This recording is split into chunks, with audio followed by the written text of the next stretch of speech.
Bonjour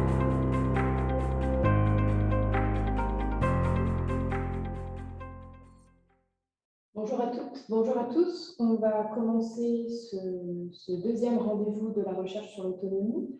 Donc déjà, bienvenue.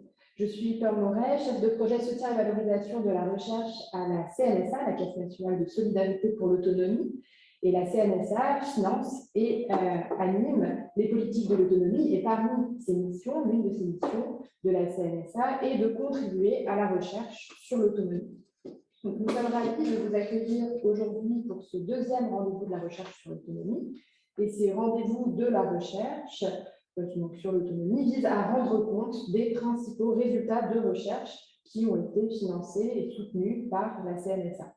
Donc, il s'agit, vous le savez peut-être déjà, de formats courts d'1 heure à 1 heure et demie. Et vous pouvez retrouver le programme, l'ensemble du programme des webinaires sur le site de la CNSA dans la rubrique Actualité.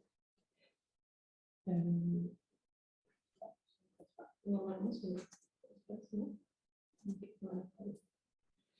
donc, on a initié ce cycle de 7 webinaires le 31 mars dernier avec une présentation d'Amélie Carrère, qui est économiste à l'IPP, à l'Institut des politiques publiques, et elle nous a présenté une cartographie départementale de la perte d'autonomie.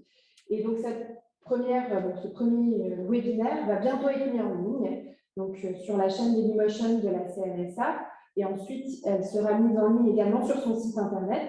Et nous sommes aussi en train de modifier l'architecture de ce site internet pour pouvoir accueillir les replays de ces rendez-vous de la recherche sur l'autonomie. Donc, 4 des 7 webinaires qui sont programmés pour 2022 donc, sont en partenariat avec l'IPT, donc autour d'un programme de recherche en économie qui est mené donc, dans cet institut, et c'est le cas de la recherche qui va vous être présentée aujourd'hui. Donc aujourd'hui, on accueille Delphine Roy. Delphine Roy, vous êtes économiste à l'IPT et vous dirigez le programme Santé et Autonomie.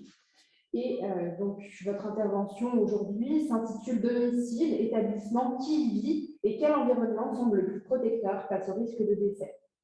Donc, cette présentation elle sera suivie d'une discussion qui sera initiée par Marc Bourquin. Marc Bourquin, donc vous êtes aujourd'hui conseiller stratégie à la FHF, donc à la Fédération hospitalière de France, et vous faites également partie du conseil de la CNSA.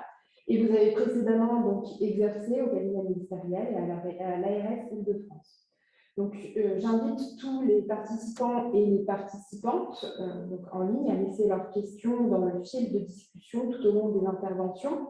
Et donc, Léa, qui est présente avec nous à distance, va réceptionner ces questions et les transmettre à la fin des présentations.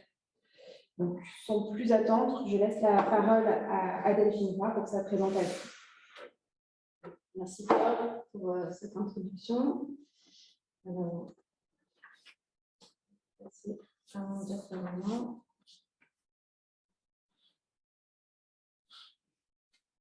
Donc, cette présentation, elle s'intitule « Domicile établissement, qui y vit et quel environnement semble le plus protecteur du risque de décès ?» Donc, la justification de cette thématique, elle est bien sûr évidente aujourd'hui, mais avant même, aujourd'hui, on a tout un sujet sur les EHPAD, mais avant même cette publication, la publication publique des Fossoyeurs, le scandale Orpea, il y avait les 2 premières vagues de l'épidémie de Covid-19 qui avaient déjà fait surgir la question de la mortalité en EHPAD sur la scène publique. Et donc, avec cette question, est-ce que les EHPAD rendaient encore plus vulnérables à l'épidémie ceux qu'ils étaient censés soigner et protéger, donc les résidents? Et à cette occasion, le grand public a presque découvert, j'exagère, mais a un peu découvert qu'il y avait des personnes âgées qui mouraient dans des EHPAD, et, alors que pourtant, déjà avant 2020, avant cette pandémie, un quart des décès annuels en France était déjà le fait des résidents d'EHPAD. C'est-à-dire que chaque année en France, il y a environ 600 000 personnes qui décèdent, et parmi celles-ci, 150 000 sont des résidents d'EHPAD. Et si on regarde les personnes de plus de 85 ans, c'est 40% des décès qui sont le fait des résidents d'EHPAD. Donc, ce n'est pas un sujet qui est très nouveau, mais qui a été beaucoup mis en lumière récemment. Et donc, cette présentation va s'articuler autour de 3 temps. Le premier, c'est en quoi les résidents d'EHPAD sont-ils différents des personnes du même âge qui vivent à domicile, pour bien cerner de qui on parle. Ensuite, quelques chiffres sur les décès en EHPAD avant la première vague du Covid-19. Et enfin, j'en viendrai à cette question, est-ce que l'EHPAD est un environnement qui apparaît protecteur contre certains facteurs de décès pour certaines populations?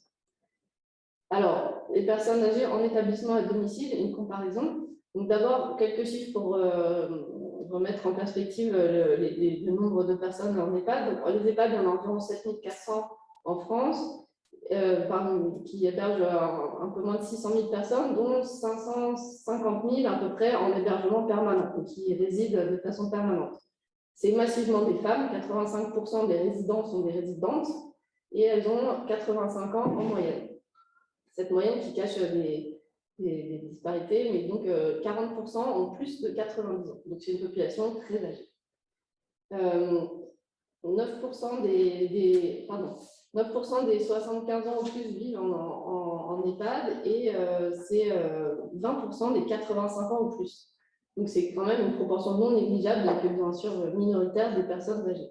Si on zoome sur la population qui vit en EHPAD, on voit sur ce graphique les effectifs par sexe et tranche d'âge des personnes qui vivent en établissement. Alors ici, c'est un raccourci, je dis EHPAD, alors que ici, c'est établissement, y compris USLD et EHPA non EHPAD, qui sont minoritaires. Donc, ce n'est pas EHPAD, c'est tous ces établissements, hors logement de foyer. Donc, on voit qu'avant 80 ans, on a peu de résidents, mais par contre, une population qui est à peu près composée à moitié de femmes et d'hommes. Tandis qu'à partir de 80 ans, on a beaucoup plus de femmes et beaucoup plus de résidents en général. Donc, le gros de la population se situe ici entre 80 et 100 ans. Les résidents d'EHPAD, c'est une population qui est particulièrement fragile. Les résidents d'EHPAD cumulent en moyenne 8 pathologies. 55% sont en GIR 1 et 2, c'est-à-dire un degré de perte d'autonomie assez fort. 91% ont une affection neuropsychiatrique au sens large, donc y compris les dépressions, démences, les troubles du comportement, et un tiers ont la maladie d'Alzheimer ou un syndrome apparenté, selon une étude de l'adresse assez ancienne, ou selon un chiffre un peu plus récent, 60% présentent des troubles cognitifs modérés à sévères, un peu, au sens un peu plus large, selon une étude de la Fédération Médéric Alzheimer. Donc tout ça dresse le portrait d'une population qui est âgée et avec de nombreuses pathologies en état de santé globalement assez dégradé. Si on compare le domicile et l'établissement, on voit qu'en EHPAD, les personnes ont des limitations à tous les âges, alors qu'à domicile, celles-ci apparaissent progressivement avec l'âge. Par exemple, ici, sur le graphique, vous avez l'exemple des difficultés à marcher 500 mètres sur un terrain plat. Et donc, vous voyez à gauche, à domicile, les personnes sans aucune difficulté sont très, très majoritaires jusqu'à 80 ans. Et ensuite, à partir de 80 ans, la proportion de personnes sans difficulté décroît petit à petit, tandis que la proportion de personnes pour lesquelles c'est très difficile ou impossible de marcher 500 mètres augmente jusqu'à 60% à partir de 90 ans. Alors qu'en établissement, on voit que dès 60 ans, les personnes qui sont en établissement, même les plus jeunes, sont plus nombreuses à avoir beaucoup de difficultés ou ne pas pouvoir marcher du tout, quel que soit l'âge. Donc, c'est un profil beaucoup plus plat. Et si on regarde les difficultés cognitives, donc ici, c'est l'exemple de difficultés pour résoudre les problèmes de la vie quotidienne, quelque chose de très général. On voit également qu'à domicile, pratiquement personne n'a ces difficultés jusqu'à 80 ans. Et puis ensuite, la proportion de personnes qui n'ont aucune difficulté décroît petit à petit, tandis que celle des personnes qui ont des difficultés augmente. Alors qu'en établissement, c'est également très plat, c'est-à-dire que le pourcentage de personnes qui ont beaucoup de difficultés est le même à peu près à tous les âges. Donc, la différence entre population vivant à domicile et population vivant en établissement est particulièrement importante avant 80 ans, du point de vue des limitations, des difficultés dans les actes de la vie quotidienne. Et on voit que les personnes qui sont entrées jeunes en EHPAD ont beaucoup plus de difficultés que les personnes de leur âge qui vivent à domicile, qui sont globalement très peu limitées. Elles sont également plus isolées socialement et plus défavorisées économiquement, c'est ce qu'on va voir tout de suite. Par exemple, une part beaucoup plus importante des personnes en établissement n'a aucun enfant par rapport aux personnes à domicile. Donc ici en rouge, vous avez le pourcentage de personnes qui n'ont aucun enfant en vie par âge à domicile, donc c'est à peu près constant à 10% environ. Tandis qu'en établissement, les personnes de 60 à 64 ans, ici, sont 70% à n'avoir aucun enfant en vie. et puis 60% pour les 65-69 ans, etc. Et donc, on voit qu'à partir de 80 ans, les deux chiffres se rapprochent assez fortement, tandis que parmi les personnes de moins de 80 ans, ils sont vraiment très différents. On a également une différence selon le statut matrimonial, tandis que, parce qu'à domicile, ici, vous avez par âge encore le pourcentage de personnes divorcées en violet, veufs en vert, mariées en rouge et célibataires en bleu. Et donc, on voit que le gros de l'histoire à domicile, c'est que les personnes, en avançant en âge, passent du statut marié à celui de veuf, petit à petit. Alors qu'en établissement, le vert, donc ici, le pourcentage de personnes veuves croît également avec l'âge, mais par contre, avant 80 ans, c'est les personnes célibataires, au sens de qui n'ont jamais été mariées, donc qui sont ni veuves, ni divorcées, ni mariées, qui sont majoritaires, et donc cette proportion décroît également jusqu'à 80 ans, mais elle est particulièrement importante avant 80 ans, avant 70 ans en particulier. Donc, on a également des niveaux de revenus et des niveaux de diplômes qui sont beaucoup plus différents parmi les moins de 80 ans. Les moins de 80 ans en établissement, ils ont des revenus nettement plus faibles. 40% n'ont aucun diplôme, alors que c'est uniquement 15% des personnes à domicile qui n'ont aucun diplôme parmi les moins de 80 ans.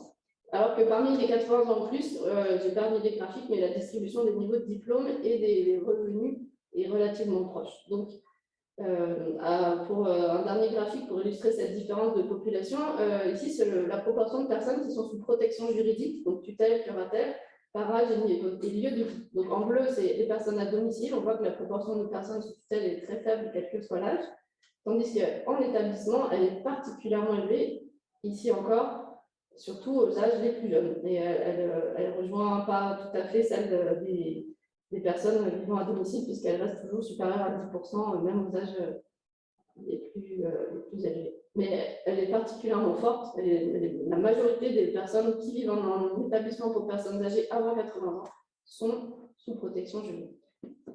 Donc, pour conclure cette première partie, on voit que les moins de 80 ans sont minoritaires en EHPAD. On a vu qu'ils étaient moins nombreux que les personnes depuis 80 ans, mais ils sont plus défavorisés. Ils sont plus isolés aussi socialement et plus favorisés économiquement. Alors, une partie d'entre eux sont des personnes qui sont handicapées et qui avancent en âge. Une partie d'entre eux sont des personnes qui ont des troubles psychiques. Et donc, ces personnes-là, on se demande, je n'ai pas la réponse à cette question, est-ce qu'elles sont concentrées dans certains établissements ou est-ce qu'elles sont dispersées un petit peu partout? Et donc, en termes de politique publique, on se demande, est-ce que la prise en charge de ces personnes-là et des personnes âgées de plus de 80 ans qui sont beaucoup plus proches des personnes à domicile est la même? Est-ce que les rassembler dans les mêmes établissements est quelque chose de pertinent? Est-ce que c'est mieux de les répartir ou de les concentrer? Voilà, c'est une question à laquelle je n'ai pas la réponse, mais que ces chiffres, à mon avis, posent. Alors, et également, puisque ces populations apparaissent vraiment différentes, les plus jeunes des résidents d'EHPAD et les plus âgés, la partie sur la mortalité portera uniquement sur les 75 ans ou plus, qui sont beaucoup plus comparables entre domicile et établissement. Alors, petit point sur les décès en EHPAD. Les décès en EHPAD, c'est, comme je le disais en introduction, quelque chose que beaucoup de personnes ont un peu découvert à l'occasion de la pandémie de Covid-19, mais ce n'était pas quelque chose que les personnes qui travaillent et vivent en EHPAD ignoraient, puisque du fait de l'âge et de l'état de santé des résidents, les décès ne sont pas quelque chose d'exceptionnel en EHPAD. Le chiffre ici, c'est que 82% des sorties d'EHPAD ont pour motif le décès du résident. Les autres 18%, c'est 9% de départ pour un autre EHPAD et 9% d'autres motifs, retour à domicile ou hospitalisation. Parmi les décès, les 3 quarts ont lieu au sein même de l'EHPAD et 1 quart pendant un transfert à l'hôpital. Ça, c'est le graphique qui correspond à ce que je viens de vous dire. 62% des personnes sortent de l'EHPAD par un décès dans l'établissement même. 20% par un décès lors d'une hospitalisation et 18% une sortie sans décès, donc vers un autre EHPAD ou à domicile. Donc, ça veut dire que sur 100 résidents qui sont présents en moyenne au 1er janvier d'une année, il y en a 20 qui décèdent dans l'année. Et la durée médiane du séjour en EHPAD, c'est de 2 ans. Et pour les sorties par décès, c'est un peu plus long, c'est 2,5 ans. Parce que les sorties pour transfert vers un autre EHPAD ou pour retour à domicile sont des séjours beaucoup plus courts. Donc, La durée médiane, c'est celle pour laquelle la moitié des gens restent plus longtemps et la moitié des gens restent moins longtemps. On voit que c'est une durée relativement courte, mais si on regarde ce graphique, ici, on voit que ça, c'est les sorties par décès.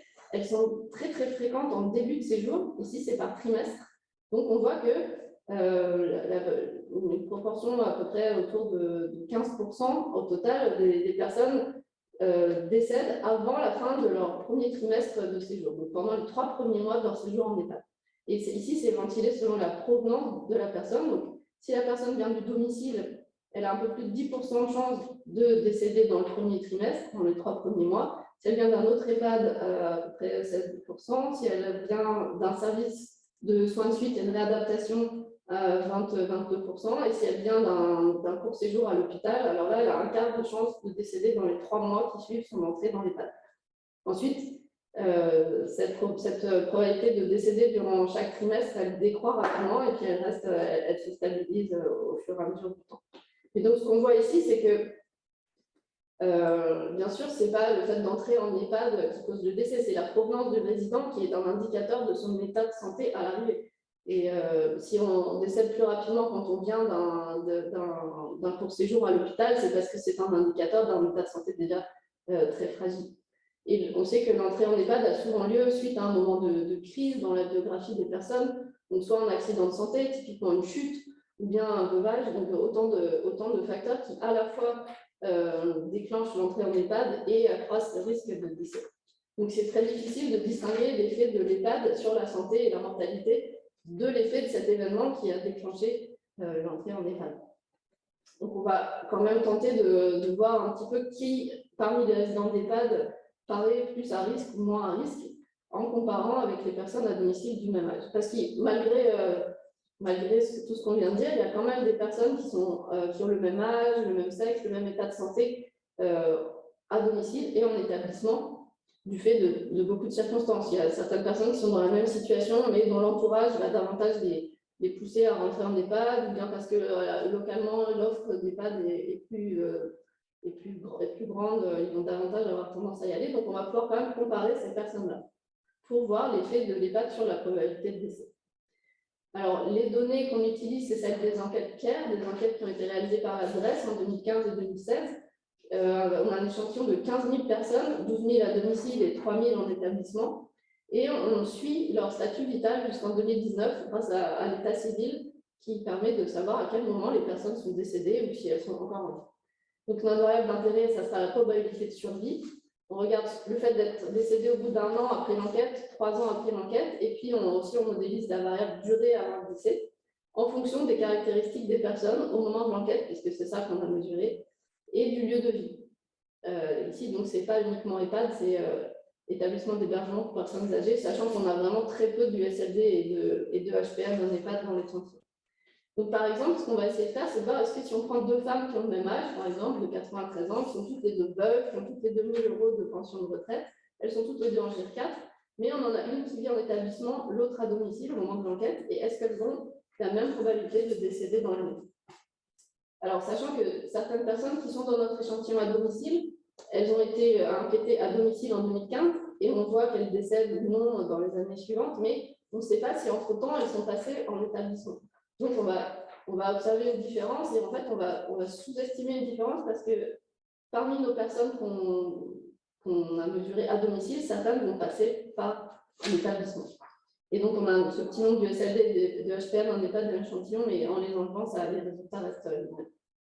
Alors, on va comparer la mortalité des personnes de notre échantillon à ce qu'on appelle les quotients de mortalité de l'INSEE. Le quotient de mortalité à un âge donné, c'est la probabilité pour une personne qui a atteint cet âge-là de mourir entre cet âge et l'année suivante. Donc ici, vous avez le graphique en noir, c'est les quotients de mortalité de l'INSEE. En violet, c'est ceux qu'on mesure dans notre enquête. Donc c'est un petit peu bruité puisque c'est un échantillon.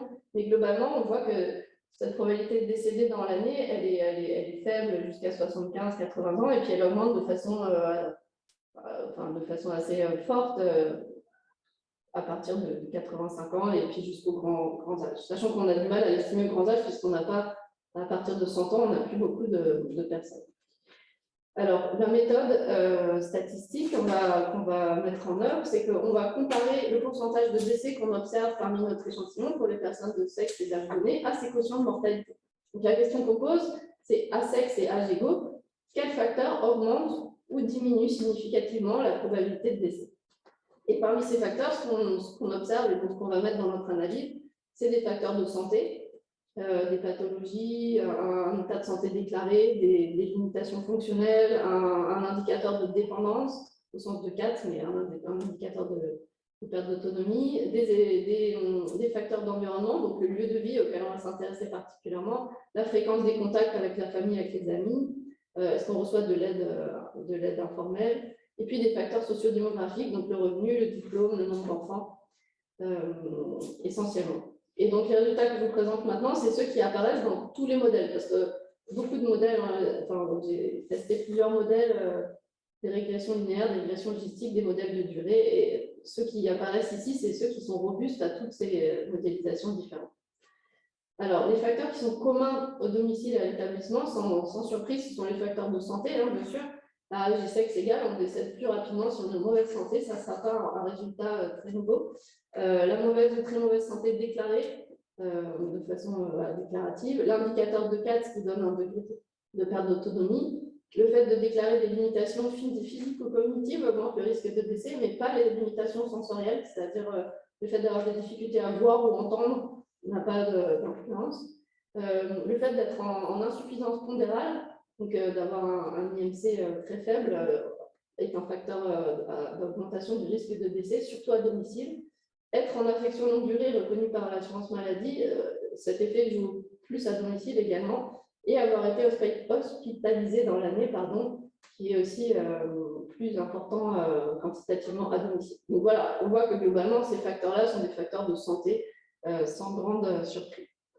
Les facteurs qui ne jouent qu'en établissement, il n'y en a qu'un qui ressort systématiquement, c'est le fait d'avoir un niveau de diplôme supérieur ou égal à Bac+2. Donc, sachant que dans les générations qui sont actuellement en établissement, il y a peu de personnes qui ont un diplôme supérieur ou égal à Bac+2. Et on voit que cette population-là a une probabilité de décès inférieure à la moyenne, toutes choses égales par ailleurs, enfin toutes choses mises dans cette analyse égales par ailleurs, par rapport aux personnes qui ont des diplômes moins élevés. Donc, cet effet à l'heure du jour en établissement sans que j'ai d'explication à ce stade de l'analyse.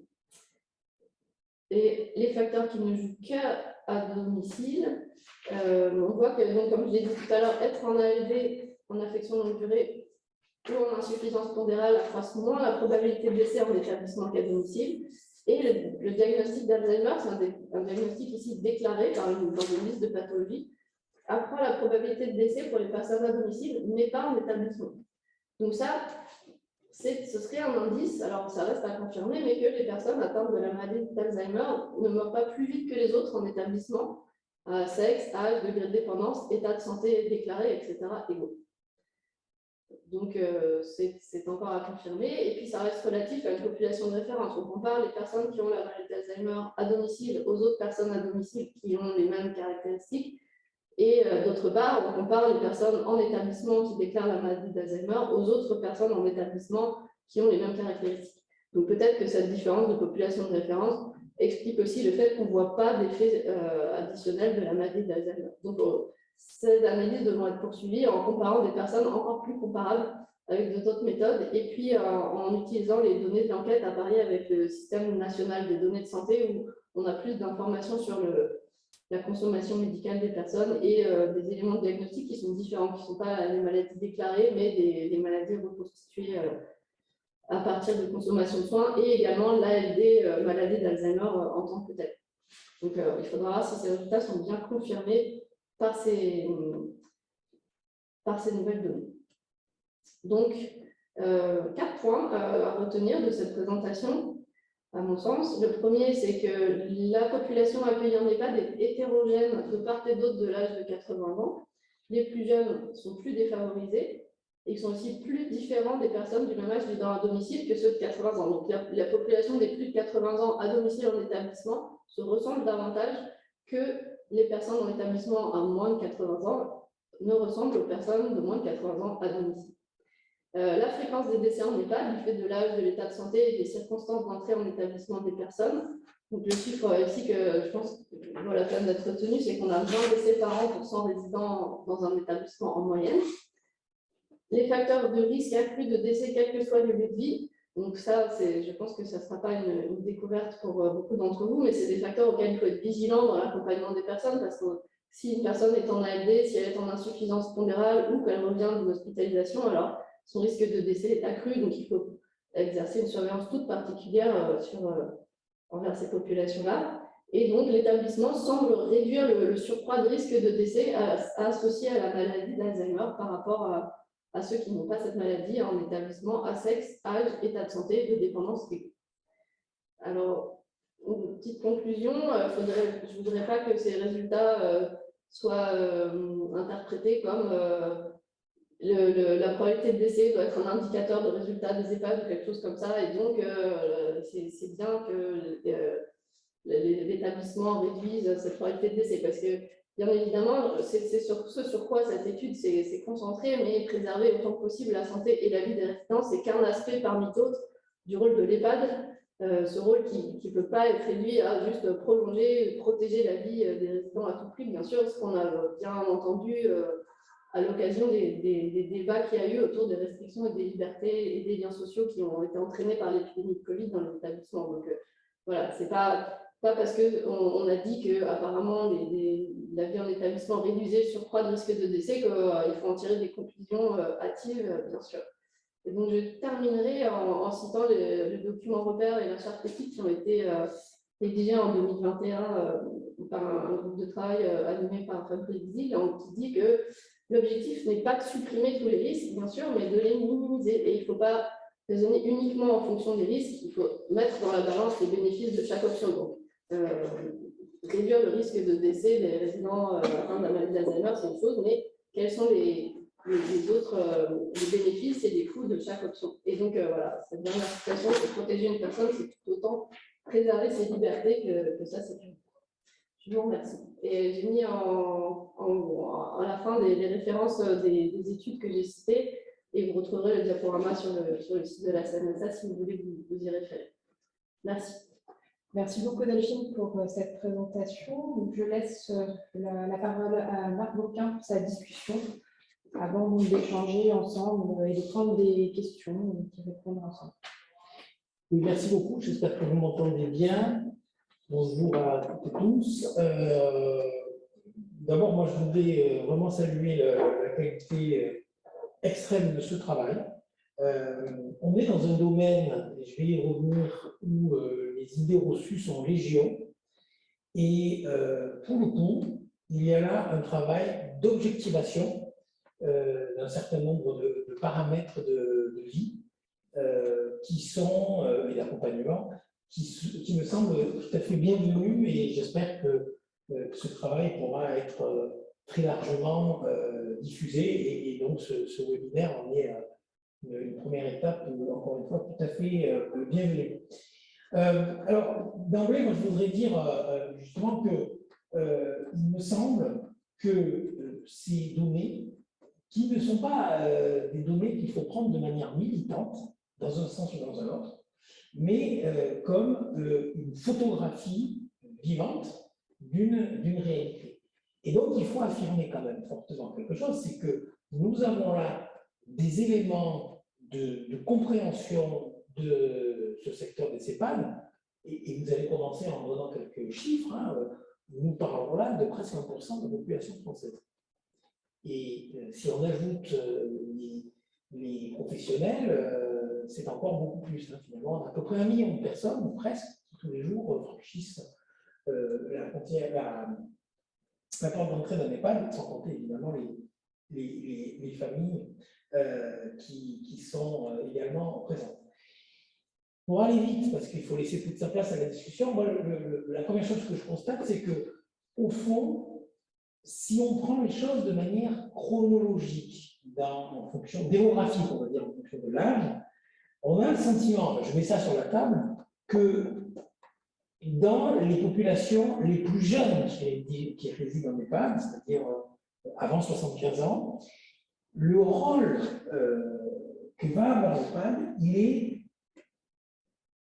social et de lutte contre l'isolement. Les chiffres que vous donnez sont spectaculaires. Par exemple, sur la proportion très importante de personnes qui sont de personnes relativement jeunes, hein, qui sont hébergées et qui n'ont pas d'enfants. Et on sait bien que c'est un facteur essentiel du soutien à domicile. Donc, les EHPAD jouent aujourd'hui ce rôle, au fond, de lutte contre l'isolement pour les populations les plus jeunes qui résident. Deuxièmement, ils jouent un rôle, ça c'est la partie, je dirais, isolement familial, isolement social, mais ils jouent un rôle aussi, parce qu'on voit bien que le profil de ces personnes plus jeunes, ce sont des personnes avec des revenus beaucoup plus faibles.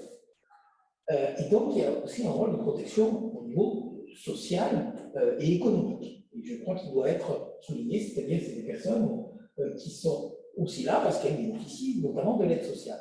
Alors, il faudrait peut-être creuser plus pour les sociales. Vous l'avez dit, on n'a pas la répartition entre établissements, mais c'est assez spectaculaire. Je note d'ailleurs qu'au très grand stage, vos courbes s'inversent même. C'est-à-dire qu'au contraire, au-delà de 90 ans, on a presque un tout petit peu plus de gens avec des rôles, le niveau de revenu des résidents en EHPAD est un tout petit peu supérieur à celui du domicile, en tout cas, ça s'égalise. Et donc là, quand on passe au gros bataillon, c'est-à-dire des gens qui ont plus de 80, plus de 85 ans, là, au fond, le rôle essentiel de l'EHPAD, on trouve, en tout cas, c'est comme ça que moi je perçois votre étude, plus alors dans un service médico-social. C'est-à-dire que là, la dimension de soins s'ajoute à la dimension d'accompagnement qui, à mon sens, ne disparaît pas. C'est-à-dire de lutte contre l'isolement, etc. Donc ça, c'est important, ça veut dire qu'on a deux populations effectivement un petit peu différentes dans l'établissement. Et ça aussi, c'est important, c'est-à-dire qu'il ne s'agit pas de conclure sur le fait que parce qu'on est en EHPAD, on aurait une espérance de vie plus élevée, même si, et c'est un peu une question que je pose, même si les éléments que vous mettez sur la table semblent quand même aller dans ce sens-là. Ces éléments, hein, parce que le compteur tourne du temps, montrent quand même une chose très importante, me semble-t-il. C'est que le raisonnement qui consisterait à dire que, et ça, à la fois personnellement, mais aussi la FHF, on soutient tout à fait cette idée du soutien à domicile. Je préfère soutien à maintien, parce que maintien est une dimension qui est un peu gênante. De soutien à domicile et de domicile autant que possible, ça c'est un axe de politique qu'il faut maintenir, mais ça veut dire que le soutien à domicile réussi ne peut réussir que si parallèlement on renforce les fonctions actuelles de l'EHPAD comme protecteur de la santé et comme moyen de lutter contre l'isolement. Donc, au fond, l'établissement et le domicile sont les deux maillons d'une même chaîne. Et considérer qu'on doit traiter l'un sans l'autre, à mon avis, serait une profonde erreur de politique publique. Alors ensuite, il y a effectivement peut-être un autre aspect qui est à mettre sur la table, parce que, pardon pour cet anglicisme, mais je trouve que cette étude, alors vous ne l'avez pas faite pour ça, mais elle montre quand même qu'il y a une certaine, je vais utiliser volontairement un terme, la polémique, mais un peu subjective, une certaine injustice qui est faite aux EHPAD dans le discours public. Au motif que les personnes qui y sont accueillies, et vous l'objectivez, sont beaucoup plus fragiles, on considère que c'est parce qu'ils sont, que c'est l'EHPAD au fond qui serait l'inducteur de leur perte d'autonomie. Et ce que vous mettez là sur la table montre que ce n'est pas exact et que peut-être que dans certains cas, c'est même l'inverse. C'est-à-dire que leur présence dans l'EHPAD a un rôle protecteur de leur santé. Et donc, je pense que ça, c'est important à dire à l'opinion publique, aux professionnels présents et futurs. Ça me paraît très important parce que cette stigmatisation qui est faite de l'EHPAD rend difficile le recrutement de professionnels, alors même qu'on a absolument besoin de renforcer ces professionnels pour améliorer le fonctionnement des EHPAD. Parce que, je terminerai là-dessus, il est bien évident que le modèle actuel, et vous avez travaillé sur le modèle existant, doit radicalement évoluer. Il doit radicalement évoluer, à mon sens, parce que ce qui est fait aujourd'hui pour les résidents dans les EHPAD, on doit pouvoir, dans une certaine mesure, en faire profiter les personnes à domicile en apportant ici une expertise gériatrique par le médecin coordonnateur ou le médecin attaché à l'établissement. Là, par exemple, des infirmières de nuit qui pourraient sécuriser ou rassurer à la fois sur le plan humain et sanitaire les personnes à domicile dans l'environnement. Et je crois que ce nouveau rôle de l'EHPAD, cette nouvelle frontière, qui est d'ailleurs mise sur la table par le récent projet du pouvoir public sur le centres de ressources territoriaux, sont une évolution qui peut être très favorable. Et puis évidemment, la dernière question, elle est essentielle, cette question de liberté et sécurité. Et je pense vraiment, là je voudrais avoir un propos très fort, oui, il y a cette évolution, parce qu'il y a encore trop d'endroits où le principe de sécurité, parfois sous la pression des familles, l'emporte sur toute autre considération, et le résident en EHPAD est un citoyen à part entière, y compris avec la prise de risque potentiel. En revanche, un certain nombre de propos qui ont été tenus sur ce qui s'est passé pendant la vague de Covid sont hors de propos.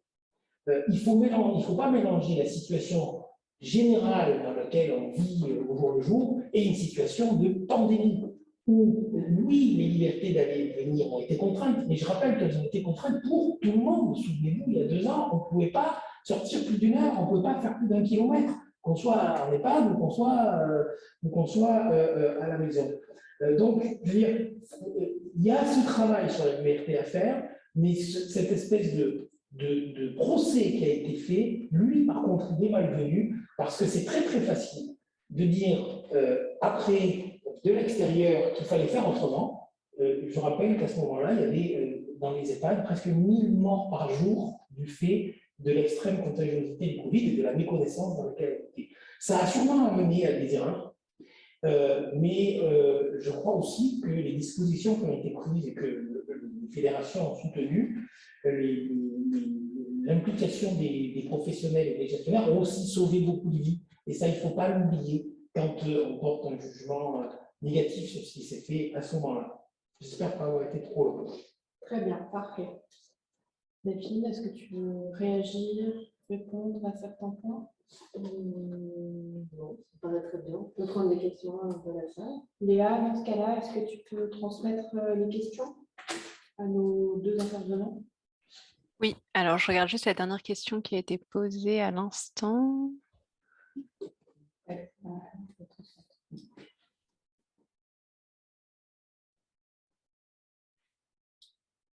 Ok.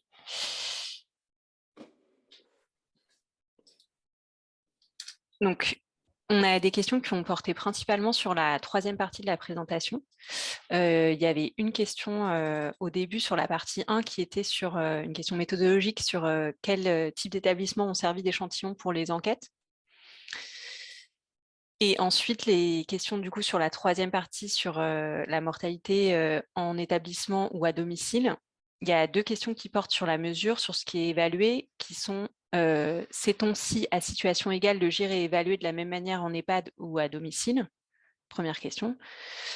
2e question, il est abordé le nombre de décès. Est-ce que les conditions de décès ont été étudiées entre EHPAD et domicile? Et en fait, il y en a une 3e, du coup, qui est venue ensuite sur cette partie, qui est comment prendre en compte dans votre étude et plus généralement dans l'étude de la mortalité en EHPAD et des personnes âgées en fin de vie, les questions d'acharnement thérapeutique, de l'utilisation de la sédation profonde. Ensuite, il y a 2 questions sur le profil des personnes concernées. Il y a une question qui porte sur le moment où Delphine t'a parlé de 2 femmes, l'une à domicile, l'une en établissement, et une question qui porte sur est-ce qu'elles sont comparables ou pas, et notamment, est-ce qu'elles ont le même niveau d'aide par leur entourage? Et sur les personnes concernées, il y a également une question sur est-ce qu'on pourrait faire l'analyse en séparant la population des moins de 80 ans et des plus de 80 ans, puisqu'il semble qu'on a affaire à 2 populations différentes.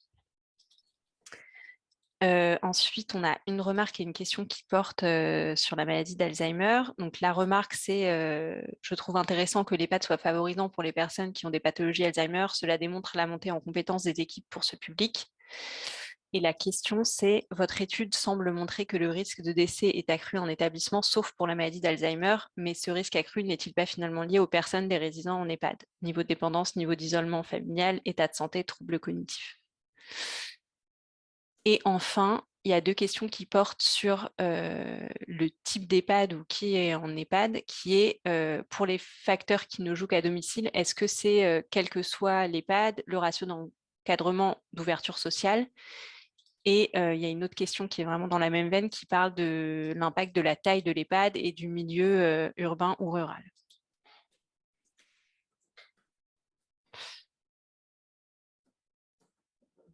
Ah, et entre-temps, il y a une nouvelle question qui est sur des indicateurs qualitatifs, par exemple des personnes âgées qui se laissent aller au regard des équipes médico-sociales qui font à leur place.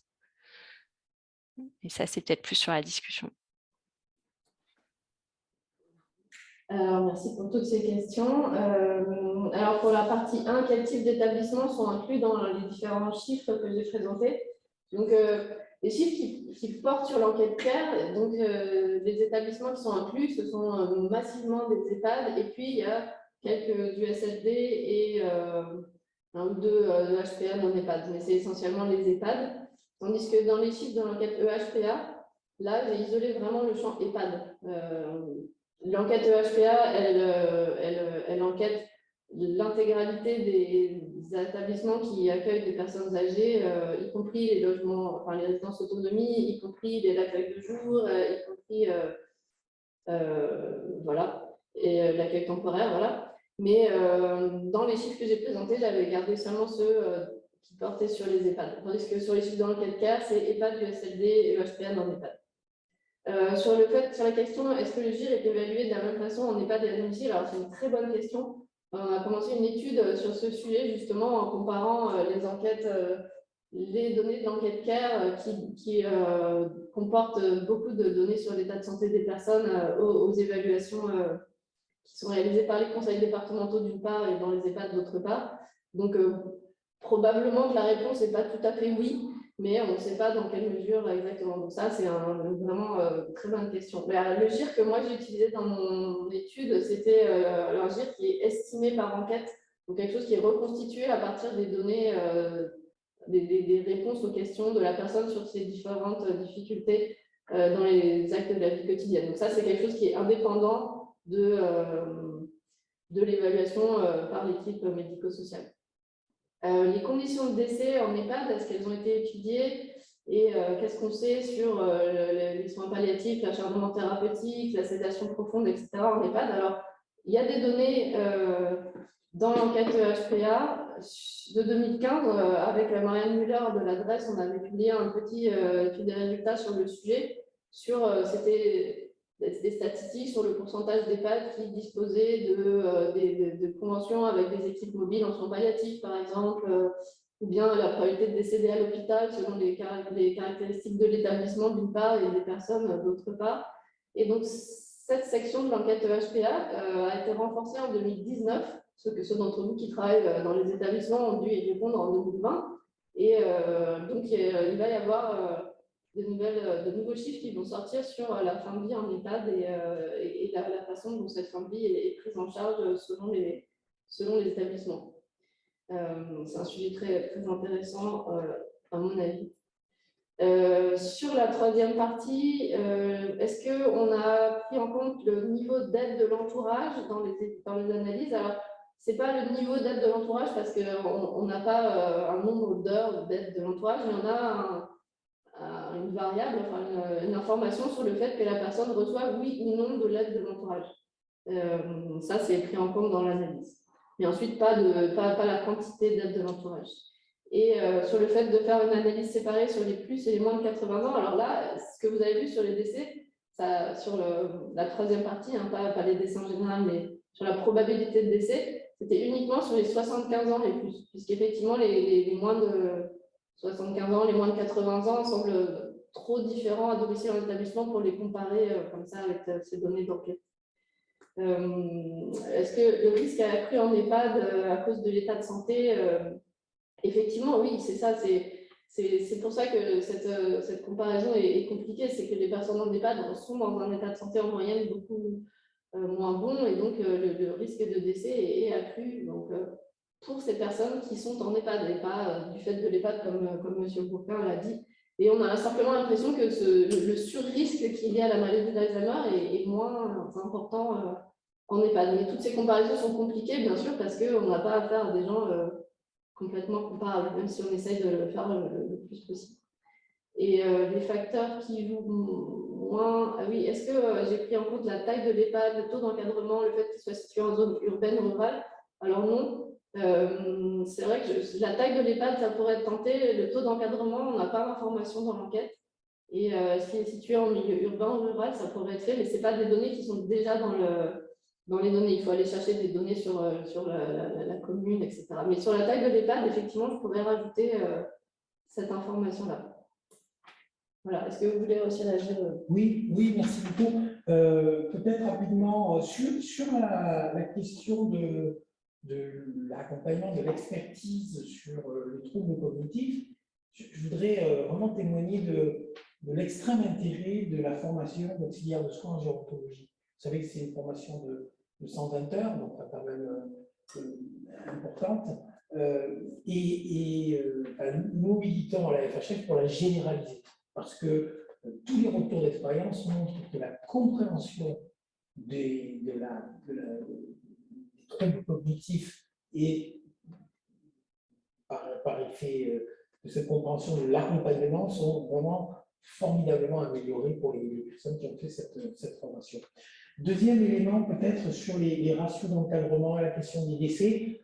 Vous me permettrez de sortir mon petit drapeau, mais il y a pas mal d'éléments qui semblent montrer qu'il y a eu, que les établissements publics, alors ça ne montre pas en soi parce qu'ils sont publics, ça n'a rien de magique, mais parce qu'ils bénéficient du soutien hospitalier et aussi parce qu'ils ont des ratios d'encadrement un peu meilleurs, ont été plus résistants au Covid. Il y a une étude de la Bref, laquelle je vous renvoie, qui montre quand même que les épisodes critiques, avec plus de 10 cas en même temps, ou 10% des résidents frappés, ont été nettement plus faibles dans les établissements publics, ce qui renvoie aussi à la question de la présence médicale et paramédicale, alors présence infirmière continue et médecins attachés à l'établissement, dans la qualité de la prise en soin.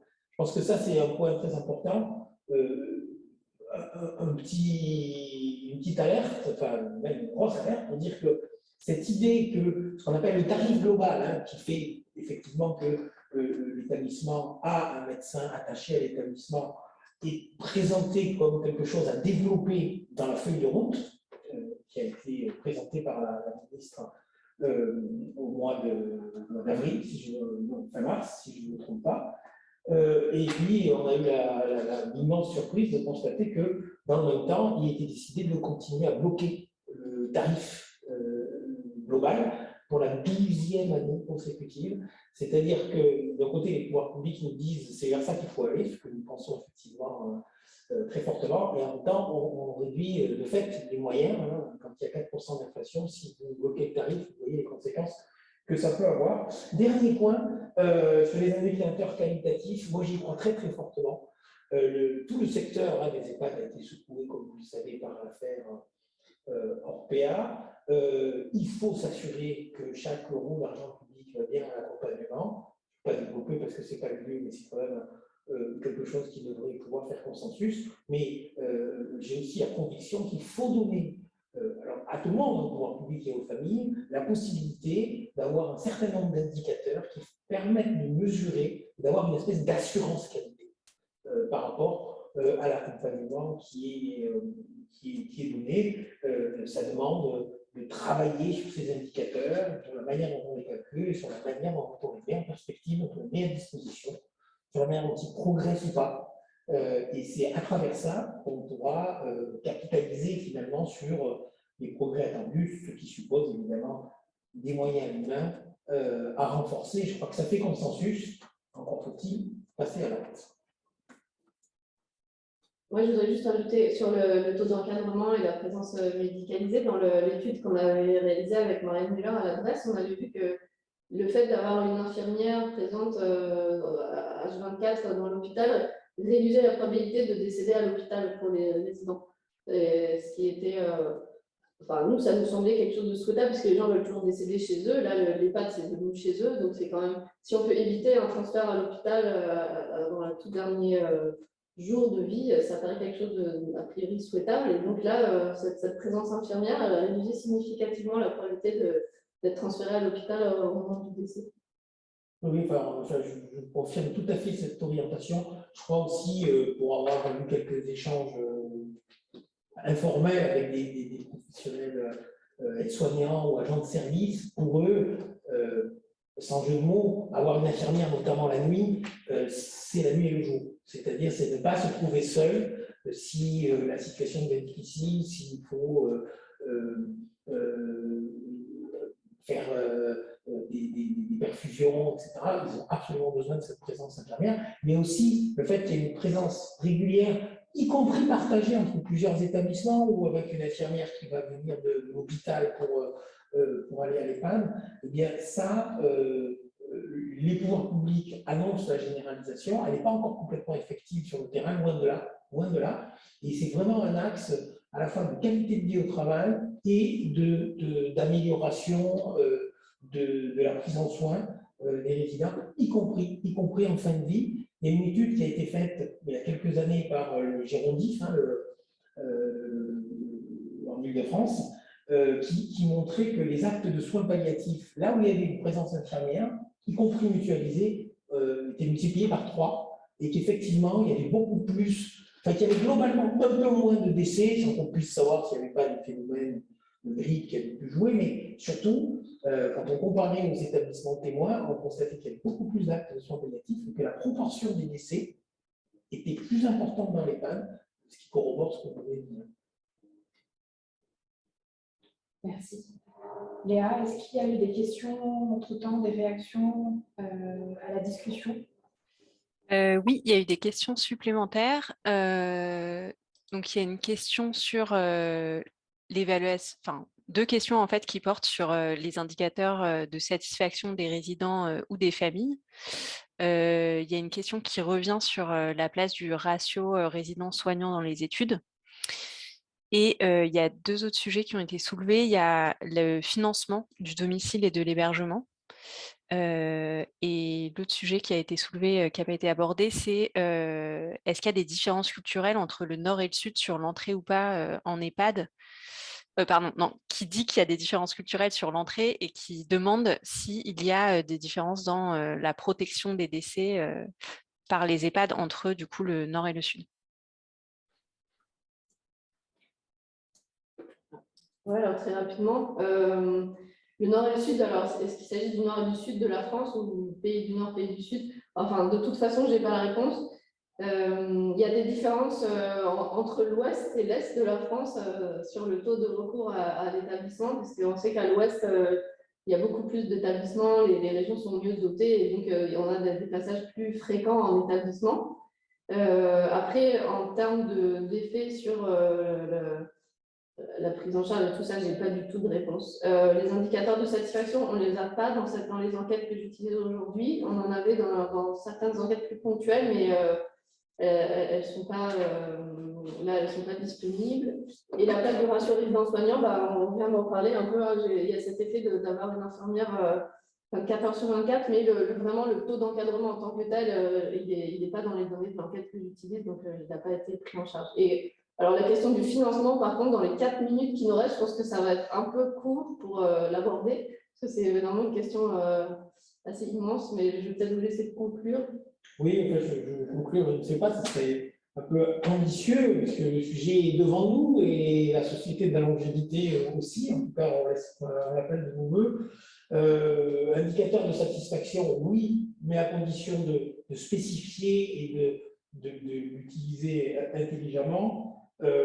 Sur le ratio, rappeler qu'il y a eu des petits progrès à tout petit pas, mais rappelez quand même qu'en France, on est autour de 0,63, c'est-à-dire on est sur 63 professionnels pour 100 résidents. En Europe du Nord, on dépasse les 1 pour 1. Alors, est-ce que c'est un objectif En tout cas, ça montre vers quoi il faut aller. Et donc, ça nous fait la transition vers le sujet du financement. On peut plus se contenter, là je prends parti bien sûr, mais c'est un peu mon rôle aussi, on peut plus se contenter de dire ah oui, il faut renforcer les effectifs, ah ben oui, évidemment, et ne pas prévoir les financements. Parce que oui, si on veut, ce qui est une position que porte la Fédération hospitalière de France, mais qui est aussi dans le rapport niveau, je le rappelle, c'est-à-dire qu'en gros, c'est l'augmentation des effectifs d'à peu près 25% dans les années à venir, on espère 5 ans, puisqu'on arrive à un cycle d'un nouveau quinquennat, ça veut dire qu'il faut trouver 4,5 milliards d'euros. On ne va pas les trouver dans le budget actuel de la CNSA, on ne va pas les trouver dans la poche des résidents, donc il faut que les pouvoirs publics dégagent ces moyens. Il y a des pistes, alors là on peut en parler jusqu'à demain, les différents outils de financement, mais il ne faut pas se voiler la face, il ne faut pas dire aux gens on va accroître les effectifs, ça ne dit pas comment les financer. C'est pour ça que nous militons pour une loi de programmation du grand âge, comme il y a une loi de programmation militaire. Il faut une loi de programmation du grand âge pour aborder la décennie à venir, qui sera une décennie qui verra augmenter dans des proportions très importantes le nombre des personnes de plus de 80 ans. Et il faut préparer cela maintenant et se donner les moyens en termes de ressources humaines, en termes de moyens techniques et technologiques pour répondre à cela et accompagner dans de bonnes conditions les personnes, parce qu'après tout, je répète souvent ça, mais il faut qu'on se mette dans l'idée, que notre société se mette dans l'idée que ces années de vie, qu'elles soient en EHPAD ou à domicile, même s'il y a une autonomie moins grande, elles valent la peine d'être vécues. Et ce ne sont pas des années en trop, c'est des années qui doivent être vécues pleinement par l'ensemble de nos concitoyens. Voilà. Merci. Donc, il est temps pour nous de clore ce webinaire. Donc, peut-être qu'on peut reprojeter, tu sais, le programme des webinaires pendant que je termine. Donc, merci à nos deux intervenants. Merci beaucoup, Delphine Roy et Marc Bourquin. Je remercie également donc Léa Toulmont qui a transmis les questions à la fin des présentations. Également, merci à Julia Piquilmal pour l'assistance technique. Merci également aux deux services de communication de l'IPP et de la CNSA pour leur travail de diffusion de l'information. Et merci donc aussi pour l'accueil dans ces locaux de PSE. Et donc, je vous invite à nouveau à consulter le programme des webinaires. Donc, en espérant vous y retrouver nombreux au prochain. Et donc voilà, je vous rappelle que la captation vidéo sera prochainement diffusée donc, sur le site de la CNSA et sur la chaîne Dailymotion de la CNSA. Donc, je vous dis à très bientôt pour le prochain webinaire.